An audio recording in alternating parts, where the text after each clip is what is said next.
Sir स्वागत है आपका, थैंक यू वेरी मच हमारे साथ जुड़ने के लिए। मेरा पहला सवाल यह है कि सर एग्जैक्टली धन्यवाद, हुआ क्या था ये, कैसे ये पूरा घटनाक्रम, हालांकि आपने ब्रीफिंग की है बट फिर भी मैं समझना चाहूंगा ये। आपको अच्छी तरह जानकारी है संपूर्ण घटनाक्रम की। 24 फरवरी को इस गैंग ने एक इम्पॉर्टेंट गवाह उमेश पाल की हत्या कर दी थी। उमेश पाल को उत्तर प्रदेश पुलिस ने सुरक्षा दे रखी थी। 2 कांस्टेबल्स उनके साथ ऑटोमेटिक सोफिस्टिकेटेड वेपन्स के साथ लगाए गए थे। इसके बावजूद इस गैंग ने इतनी हिम्मत दिखाई और एक बहुत ही नृशंस ऑपरेशन को एग्जीक्यूट किया, जिसमें इन्होंने 2 पुलिसकर्मियों की हत्या की, साथ में गवाह की हत्या की। ये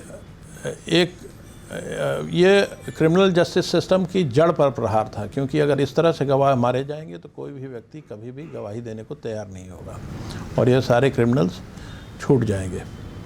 हमारे लिए एक बड़ा चैलेंज था, स्पेशली इसके जो सीसीटीवी फुटेजेस थे वो सभी मीडिया द्वारा पूरे देश में दिखाए गए, पूरी दुनिया में दिखाए गए और उससे भी वहाँ जनता में एक खौफ पैदा हुआ और ये ज़रूरी था कि इन सभी अपराधियों को कानून के दायरे में लाकर उस खौफ को समाप्त किया जाए।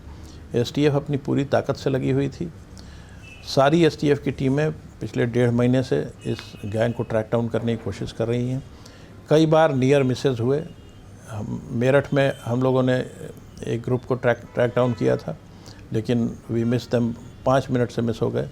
लेकिन वहाँ भी बहुत ही इम्पोर्टेंट सबूत मिले अतीक के बहनोई अखलाक के ख़िलाफ़। अखलाक के घर के सीसीटीवी फुटेज में ही पूरी घटना कैद थी।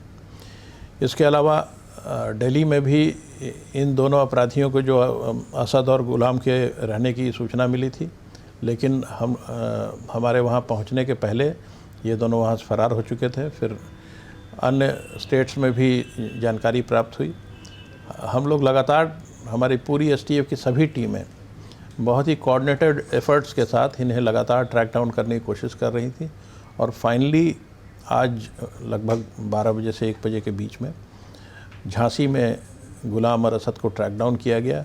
पूर्व में जिन लोगों ने शेल्टर दिया था उनसे हमको ये जानकारी थी कि इनके पास सोफिस्टिकेटेड वेपन्स हैं और इसलिए पुलिस टीम भी पूरी तरह से तैयारी से थी और फाइनली इस इनकाउंटर में ये दोनों अपराधी मारे गए। सर एक चीज़ हमें बताइए, एक रेवोल्यूशन जो सामने आया वो ये था कि ये लोग अतीक को छुड़ाने की भी प्लानिंग कर रहे थे।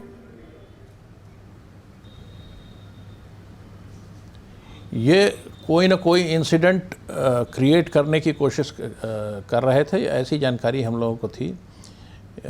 ये पॉसिबल है कि ये छुड़ाने की कोशिश करते अथवा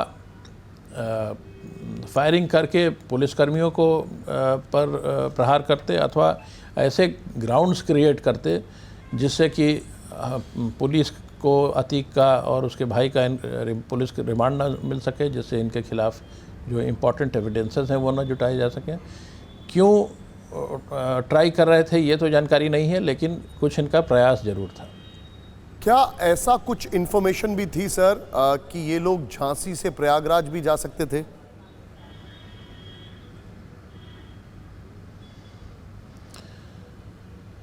इसके बारे में कोई डेफिनेट इन्फॉर्मेशन नहीं था, लेकिन झांसी में इनके मौजूद होने की सूचना मिली थी एसटीएफ को और वो क्रूशियल टाइम था जब अतीक का कॉन्वॉय वहाँ से गुजरा था। कुछ चीज़ों की जानकारी मिली, कुछ हम लोगों ने ऐड करने की कोशिश की कि क्या संभावनाएं हो सकती हैं और फाइनली जो इम्पोर्टेंट बात यह है कि हमें अब उन सब घटनाओं की चिंता करने की आवश्यकता नहीं है, क्योंकि ये दोनों अपराधी जी अब मुठभेड़ में मारे जा चुके हैं जी, और जो अपराधी हैं उनको भी हम ट्रैक डाउन करने की लगातार कोशिश कर रहे हैं और मुझे पूरी उम्मीद है कि मेरा उसी के लिहाज से आपसे अगला सवाल था सर, पकड़ पाएंगे। आज दिन भर काफ़ी र्यूमर्स चलती रहीं गुड्डू मुस्लिम को लेकर, उसको लेकर अभी आप लोग किस तरीके से आगे बढ़ रहे हैं? नहीं, वो कम्प्लीटली र्यूमर्स हैं, क्योंकि अगर हमें कोई भी सफलता मिली होती तो हम आपको, जैसे इस घटना के बारे में अवगत करा रहे हैं, वो भी हम आपको अवगत कराते। गुड्डू मुस्लिम के बारे में जैसा मैंने बताया कि हमने मेरठ में उसको ट्रैक डाउन किया था, लेकिन हम उसको मिस कर गए थे। दोबारा उसकी कई जगह लोकेशंस भी मिली, बट लेकिन हम हर बार मिस कर गए। लेकिन हमें सफलता ज़रूर मिलेगी, क्योंकि हम लगातार कोशिश कर रहे हैं। क्या ये तीनों एक दूसरे से इन टच में थे सर? अब असद, गुड्डू मुस्लिम और गुलाम? जो हम लोगों को जानकारी प्राप्त हुई है, ये सभी अलग अलग अतीक अहमद से टच में थे। गुलाम और असद दोनों हमेशा साथ साथ रहे, और असद अतीक से टच में रहे, और गुड्डू मुस्लिम भी कई बार अतीक से टच में आया। ये अगर आप थोड़ा सा हमें और डिटेल कर पाएं, कैसे, मतलब एक कैदी के साथ कैसे दो भागे हुए क्रिमिनल्स टच में रहे? इस पर मैं कमेंट नहीं कर पाऊंगा। बट दैट इज कंफर्म कि असद और अतीक दोनों एक दूसरे से टच में थे, दैट इज कंफर्म। क्या मैं इसको बोल सकता हूं? क्या मैं ऑन रिकॉर्ड बोल सकता हूं ये बात? जी हाँ। और आप क्या मैं ये भी ऑन रिकॉर्ड बोल सकता हूं कि गुड्डू मुस्लिम वो भी अतीक से टच में था या है, व्हाटएवर?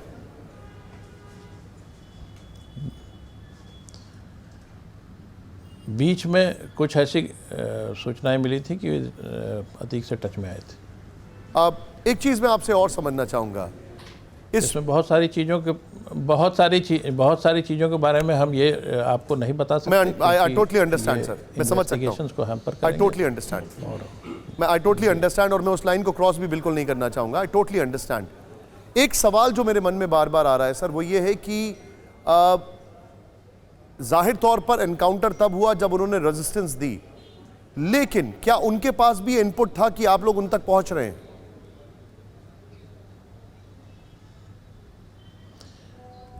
ये लगातार भाग रहे थे, तो ये तो क्लियर था कि ये पुलिस से ही भाग रहे हैं और पुलिस इनके पीछे लगेगी। जिस तरह की घटना उन्होंने की थी, अगर उनको ऐसा लगता है कि पुलिस उनके पीछे नहीं आएगी तो फिर वो बेवकूफ़ी होती। लगातार भाग रहे थे, लगातार ठिकाना बदल रहे थे, और इनको पूरी तरह से अंदेशा होगा कि पुलिस इनके पीछे लगी होगी। सर बहुत बहुत शुक्रिया, आपने हमसे बातचीत की, हमारे लिए समय निकाला। Thank you very much and all the best. इस इंटरव्यू में अभी 3 बातें बड़ी साफ हो गई हैं। पहली बात जो रेवलेशन है, वो सबसे बड़ा रेवलेशन ये है कि अतीक से लगातार संपर्क में था असद। कैसे था ये बताने से उन्होंने मना कर दिया। ये बहुत बड़ा रेवलेशन है। अतीक से लगातार संपर्क में था असद, अतीक से लगातार संपर्क में है गुड्डू मुस्लिम भी, अतीक से लगातार ये संपर्क में थे। दूसरी बड़ी खबर, अतीक को छुड़ाने की कोशिश में थे ये। तीसरी बड़ी खबर, वो बड़ी खबर ये थी कि ये लोग लगातार अपने ठिकाने बदल रहे थे।